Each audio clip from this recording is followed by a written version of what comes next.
Olá pessoal, espero que todos vocês estejam bem e que a graça e a paz de nosso Senhor Jesus Cristo esteja sempre superabundante sobre vossas vidas. Chamo-me Equivaldo Jim e gostaria de partilhar uma palavra edificante hoje para a sua vida.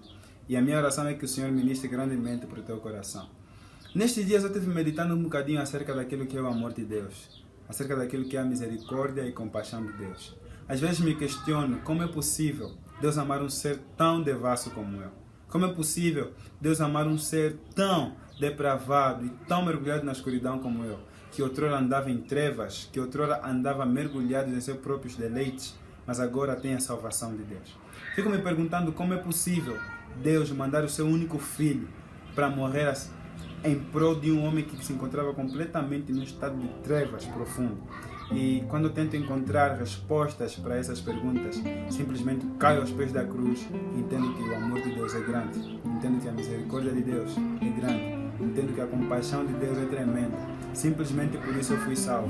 Não porque eu fiz alguma coisa, não porque eu sou bom, não porque em mim se achou alguma coisa boa, mas porque Jesus Cristo tomou a atitude de me amar, independentemente do que eu sou. Porque a palavra de Deus diz em Romanos 5,8: porque Deus prova o seu amor para conosco, em que enviou seu único Filho para morrer por nós, sendo nós ainda pecadores. Então, isso mostra o grande amor que Deus tem por nós. Mas hoje em dia eu fico meditando muito naquilo que é a sociedade de hoje, naquilo que é o homem de hoje. O homem de hoje se encontra num estado de devassidão profundo. O homem de hoje se encontra num estado de depravação profunda. O homem de hoje se encontra na escuridão, numa tamanha escuridão que ele próprio já não enxerga mais por onde ele anda. Porque o homem atual simplesmente é guiado pelo seu ego, pela sua cobiça, pela sua ganância, por aquilo que o seu coração e a sua mente propõem para ele fazer. O homem de Deus está completamente perdido. Mas Jesus quer a salvação destes homens. Jesus quer que todo homem chegue ao pleno arrependimento. Porque a palavra de Deus diz: não é vontade de Deus que nenhum homem se perca, mas que todos venham ao pleno conhecimento da verdade e se arrependam. E na verdade esse devia ser o desejo de todo cristão. E eu fico também meditando num assunto muito importante, que é a igreja hoje. Como se encontram as igrejas hoje? Como se encontram os cristãos hoje? Como é que aqueles que se dizem cristãos se posicionam quanto àquele que ainda está perdido? E eu fico imaginando e vendo que muitos cristãos ainda têm a atitude de fariseus e escribas, que são somente aqueles que criticam, que são somente aqueles que jogam pedras, que são somente aqueles que querem colocar mais para baixo em vez de ajudar.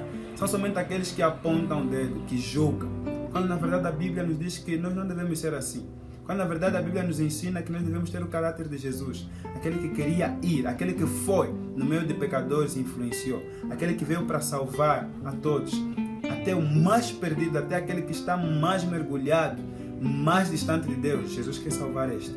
E esta devia ser a nossa atitude também. Esta devia ser a nossa atitude em todo o tempo. Por quê? Porque nós precisamos ser igual a Jesus. Nós devemos ter os mesmos desejos que Jesus tem. Mas hoje temos a atitude de fariseus. Hoje até nós usamos frases da seguinte forma: como é possível aquele que está tão mergulhado no pecado, aquele que está tão mergulhado no álcool seja salvo? Acho que ele não vai ser salvo. Creio eu que ele não vai ser salvo.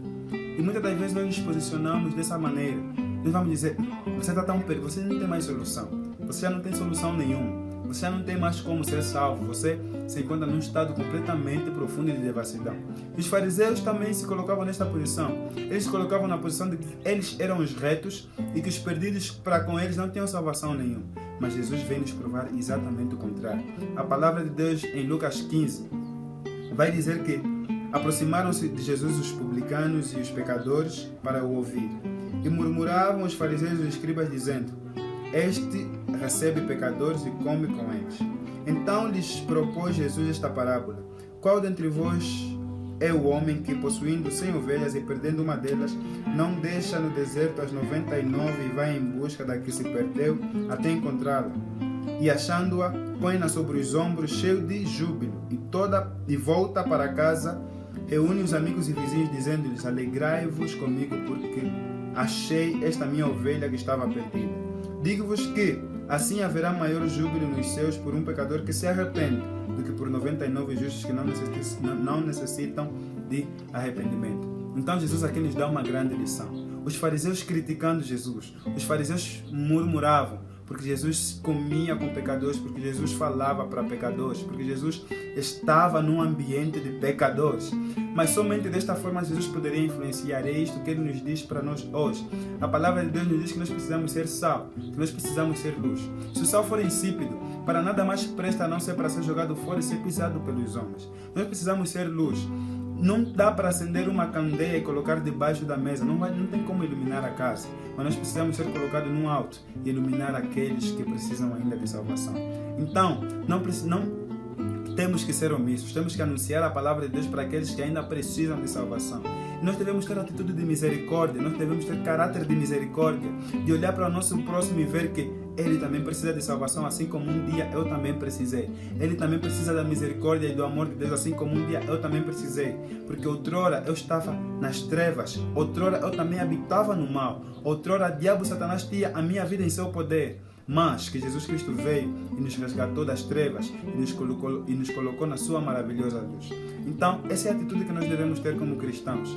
Não pensamentos como que você já não tem mais solução. O estado em que você se encontra já não tem mais solução. Não tem como você ser salvo assim. Muitas das vezes cristãos pensam desta maneira. Cristãos têm esse tipo de pensamento. Olham para uma pessoa e dizem: você está tão viciada no álcool, você está tão viciada em drogas que não há mais solução para ti. Mas a Bíblia vem nos dizer que há alegria nos céus quando um pecador se arrepende dos seus pecados.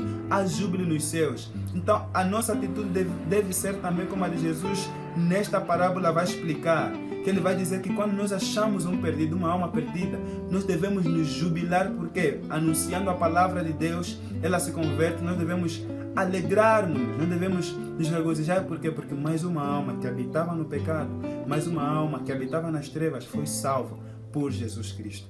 Então que deixemos de ser fariseus, que deixemos de ser escribas, aqueles que simplesmente criticam, aqueles que simplesmente falam, aqueles que simplesmente colocam mais para baixo do que ajudam a levantar.